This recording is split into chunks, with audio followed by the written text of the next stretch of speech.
Nick and Allison Davis for pulling up in my driveway, and I used them on the opening of this video, and I hope it's okay, Nick and Al. I was so excited to see you. Got to see real people. I was so excited. And I thought it was appropriate because, they were driving. I was on the porch. They were chatting. I was chatting. So I thought, hey, whatever works, you got to get creative, when, you got to work with what you got here, and you got to get a little creative. So when they pulled up in the driveway, I grabbed my camera and I thought, oh, this will work. And I hope it's okay with you, Nick and Al. I'm going to assume it is, because, anytime you pull up in the driveway and you see me with my camera, it's going to hey, that's what's going to happen. So, but anyway, thanks so much for the visit. They were on their way to pick up some landscaping, and it was good to see them. It was good to see people. Yay, people, real people. So anyway, it's May 15th. It's Fast Friday, and we're gonna drive chat at home, at my home. Bye-bye, be right back. Okay, I'm back. I got a couple things I need to talk about. First of all, it's, just your life, my life in general. My life in general has changed, and I'm pretty much, I don't know, I'm okay with it, I guess right now I am. It's like I'm kind of settling in, getting things figured out, the new way of doing stuff, and so far I'm into, oh my gosh, I don't even know how many weeks of quarantine. It's a lot of days. It's a lot of days. I try to go out maybe once every 2 weeks, just, if I need to go to the vet or there's an errand I need to run, but obviously I'm fully masked and gloved up, and some days you go a little crazy, Right now I'm I've got my raccoon. I got another raccoon. It's what is it with this house? It's just the animals they come, and it's okay if they come. There's just certain ones I'd rather, not have here, like Mrs. Raccoon, who's smarter than me. Obviously she's smarter than me. I've set my safe trap for probably, my animal safe trap for all week long, and put a variety of food that I would love to eat, cookies and apples and, raisins and all sorts of good stuff. And, she goes right up to it, sticks her hand in, and then sees, instead of going in the door, she just turns around, and then I have remote cameras. She'll face my camera, and then she'll go right up here, and she'll go like this, jazz hands, and so it's kind of no, she's not falling for anything. So she's a smart raccoon, and I say it's she because all the racket coming from the breezeway bunker, I'm thinking it's she and her babies, and then the other night I set my cameras up again, and got the food out there, and I'm thinking, okay, now if she's got babies, I might have to release her and then try again.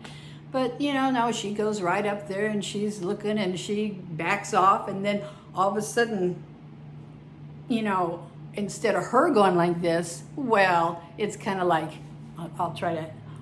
I'll show you the video. It's night camera vision, but anyway, it's all of a sudden it's 1, 2, 3 little raccoons pop up and do the same thing. Give me the jazz hands. So, oh well, it's a raccoon life at the Rice Hotel. So I'm hoping eventually, because I don't think they're old enough. I think she's going to eventually take them away.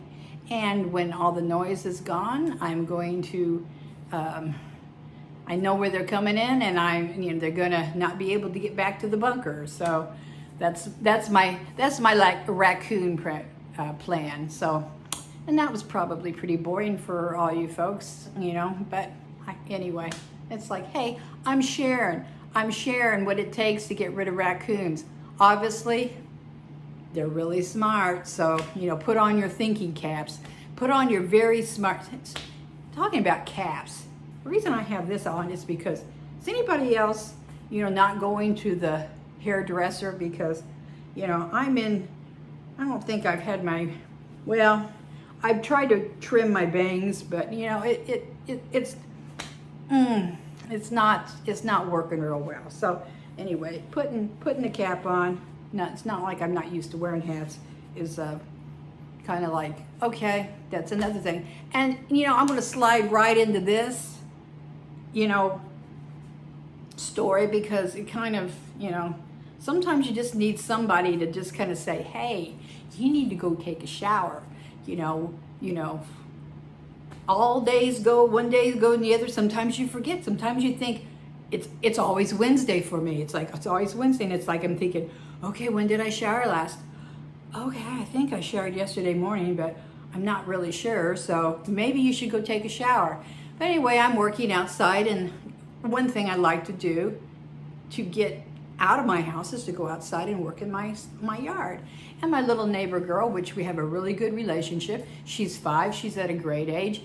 5-year-olds tell the truth. They never lie. They tell you when they tell you, they're right on, they love you, but what comes out of their mouth you take seriously, because they are usually right spot on what's going on.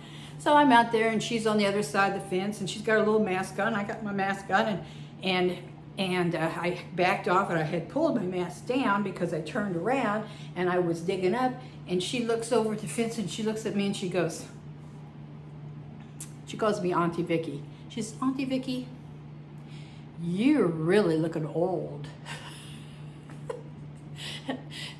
Well, I'm thinking, well, it's because I am old, but then when I got inside, I went over to the mirror, and I went, ah, like that, and it's like, then I realized, oh my God, I hadn't showered, and oh my God, no wonder she told me I was looking old. So then, right then, I thought, it's going to be maintenance day,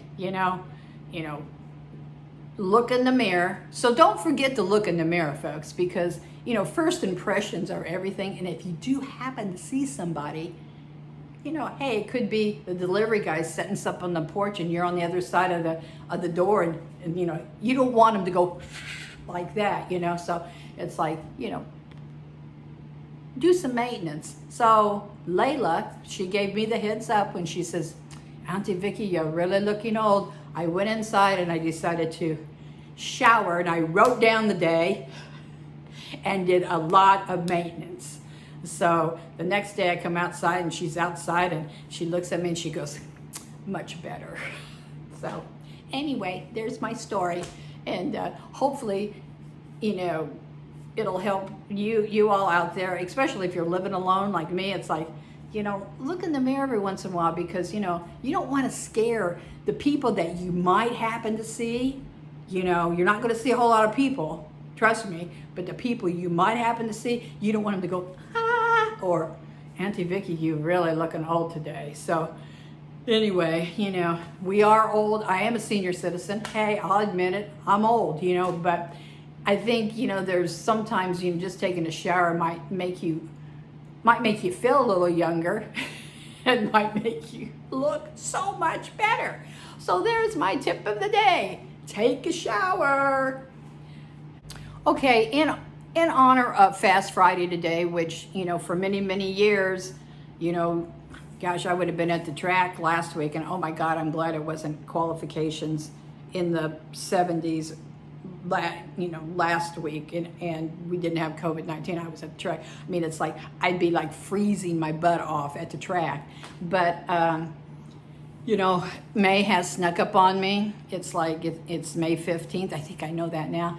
And it's like, gosh, I would be doing so much. Next week would be carb day, and then the race, and it's like, oh my gosh, what am I going to do on Memorial Day? Well, I'm probably going to reflect back. And I've got a lot to reflect back on, and think about those good times at the track, because I will have to say I am a race fan, but I've met a whole lot of good friends that I'll probably be permanently bonded to. I don't know if that's good or not. That's a good thing or a bad thing. I'm thinking it's a good thing, just from going to the race and seeing them. So that makes me happy to look back on that and think of all the crazy times at the track. And And yeah, this year I'm not going to be going to the race, and I really doubt if I'm going to be going in August. If there's 200,000 people at the track, it's probably not going to. I'm probably going to miss. I was looking forward. I think this would have been my 57th race this year, but I might be in a holding pattern for a little while. So I got my next race to look forward to. I was thinking I was only going to do 60 anyway, but you know, it's like it'll happen. I know it'll happen. Someday it will happen. But also, I want to give a shout out to Revel Fitness, because tonight, and I do all my classes online, which I'm so thankful that they are set up for that, because that's helped me get through my day too. Because if I don't exercise and I don't get those endorphins moving in my brain, I'm not in good shape. So they have helped me through so much, and it's their 10-year anniversary. I've been going for 5 years, but I wanted to do a shout out to Revel Fitness and all the instructors. They know who they are. They have really, it's been a life changer for me in the past 5 years to go to Revel Fitness, and the friends that I have made and the support group I have up there. I am so thankful for. I also want to add one last thing about Revel Fitness. Terry and I, we started doing drive chat because of Revel Fitness, and this was probably 2-3 years ago. And I think we shared the story for you once before. They were having a contest, on a member contest, and if and we won prizes and stuff like that. And we got points, and we would get a point for making sending photos or making a video and posting. So Terry and I started doing our drive chat video, which started because of Revel Fitness, and I thought that was kind of a key thing for us at the time, because we were going there, and then we thought, okay, we're going to do this contest, and then we started doing drive chat. It has also helped me so much, because getting in that car on Saturday morning and driving with Terry to Revel Fitness to dance really helped me grieve. I was going through a lot of grieving because of the loss of my husband Dick, and it's like it really helped me get me through that. And basically getting in the car and doing the drive chat and talking and laughing and stuff like that really helped my mental health. So I appreciate Revel Fitness for getting us in that, getting us to do the videos and the photos, for their campaign. And then it turned into something that totally different for us. It was, and like I said, for myself, it really helped me to get through a lot of those grieving moments in my life. So anyway, thank you to Revel Fitness. Thank you to my sister Terry for the drive chat, and I'm hoping we will get back in the car someday and do these. And I think as soon as things get a little safer out there, I'm hoping that maybe on Carb Day, and if it's nice out, maybe we'll be doing a drive chat from the front porch, and Terry will be back too. So anyway, so thank you, Revel Fitness. Thank you to my sister Terry. Both has helped my mental health, and I cannot give you enough big hugs to tell you how much I appreciated that, because that really helped me to get through hard times. So, and is still helping me get through, hard times. I'm pretty much going to wrap this up, and I'm going to go dance. It's getting close to 5 o'clock, so I'm out of here. Peace out, and have a great weekend. Bye-bye.